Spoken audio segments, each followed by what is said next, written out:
Hello दोस्तों, क्या हाल है। आइए जानते हैं आज की प्रमुख खबरें, जिसमें उत्तर प्रदेश, बिहार और दिल्ली की तमाम बड़ी खबरों को जानेंगे। लेकिन उससे पहले आप किस जगह से देख रहे हैं, कमेंट में जरूर बताएं और चैनल लाइक और सब्सक्राइब कर लीजिए।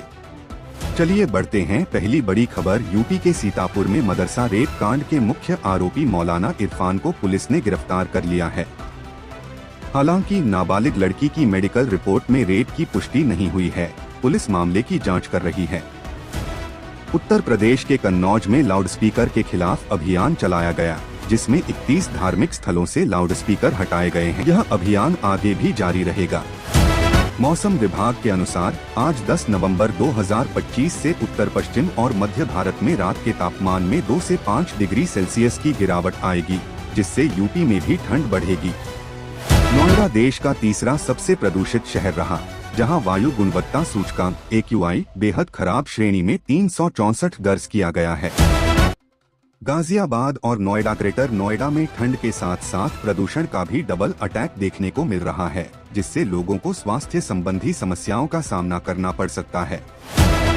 वाराणसी की दाल मंडी में अतिक्रमण के खिलाफ कार्रवाई करते हुए प्रशासन ने दुकानों पर बुलडोजर चलाया।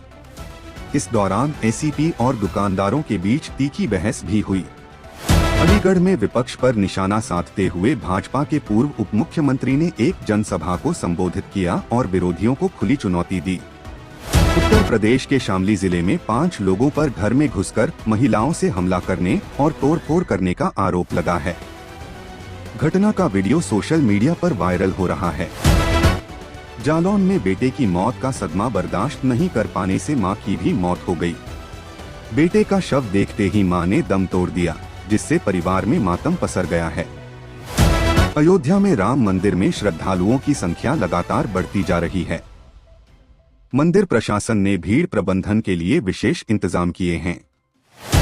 यूपी के मुख्यमंत्री योगी आदित्यनाथ ने बिहार चुनाव रैली में दावा किया कि 10 नवंबर को चुनाव नतीजे आने पर बिहार में फिर से NDA की सरकार बनेगी। दिल्ली सरकार ने दिसंबर तक 187 आयुष्मान आरोग्य मंदिर खोलने का ऐलान किया है। यह खबर राष्ट्रीय स्तर की है, पर इसका असर NCR के यूपी जिलों पर भी हो सकता है। आज 10 नवंबर 2025 सोमवार का दिन भगवान शिव को समर्पित है। मार्गशीर्ष महीने के सोमवार पर विशेष संयोग बन रहे हैं, जिससे भक्तों में उत्साह है। उत्तर प्रदेश में आगामी त्योहारों को देखते हुए पुलिस प्रशासन ने सुरक्षा व्यवस्था कड़ी कर दी है और संवेदनशील इलाकों में गश्त बढ़ा दी है। राज्य सरकार ने शिक्षा के क्षेत्र में सुधार के लिए नई योजनाएं शुरू करने की घोषणा की है, जिससे राज्य में शिक्षा की गुणवत्ता बेहतर हो सकेगी। बिहार विधानसभा चुनाव का प्रचार थम गया है।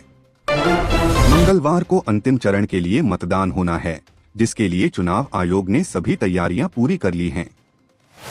औरंगाबाद में शांतिपूर्ण मतदान सुनिश्चित करने के लिए प्रशासन अलर्ट पर है। जिला निर्वाचन पदाधिकारी ने सुरक्षा व्यवस्था का जायजा लिया और अधिकारियों को निर्देश दिए।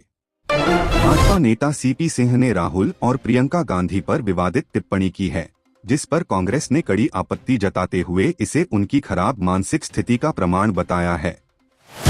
समाजवादी पार्टी के प्रमुख अखिलेश यादव ने दावा किया है कि बिहार चुनाव में इंडिया गठबंधन को बहुमत मिलेगा और वे सरकार बनाएंगे। कांग्रेस नेता जयराम रमेश ने कैग रिपोर्ट का हवाला देते हुए बिहार सरकार पर वित्तीय अनियमितताओं का आरोप लगाया है और कहा कि जनता वोट के जरिए इसका जवाब देगी।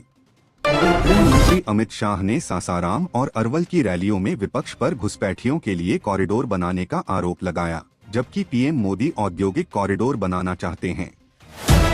बिहार चुनाव के कारण बड़े शहरों में मजदूरों की कमी हो गई है। नियोक्ता श्रमिकों को बनाए रखने के लिए प्रोत्साहन और अग्रिम भुगतान की पेशकश कर रहे हैं। तेजस्वी यादव को मिली Y+ सिक्योरिटी पर मीसा भारती ने कहा कि सरकार ही जाने की सुरक्षा क्यों बढ़ाई गई है। बीजेपी के पास अब कोई मुद्दा नहीं बचा है। भोजपुरी स्टार खेसारी लाल यादव के हेलीकॉप्टर को सभा के लिए उतरने की अनुमति नहीं मिली, जिस पर झारखंड के मंत्री ने सरकार पर मनमानी का आरोप लगाया है। कटिहार के दियारा इलाके में पुलिस ने सुरक्षा सुनिश्चित करने के लिए गश्त बढ़ा दी है। निष्पक्ष चुनाव के लिए चप्पे चप्पे पर निगरानी रखी जा रही है। दिल्ली में वायु गुणवत्ता बहुत खराब बनी हुई है। हालांकि प्रदूषण नियंत्रण निकाय ने फिलहाल ग्रेप 3 प्रतिबंधों को लागू करने की आवश्यकता से इनकार किया है, क्योंकि औसत AQI में गिरावट का रुख देखा गया है।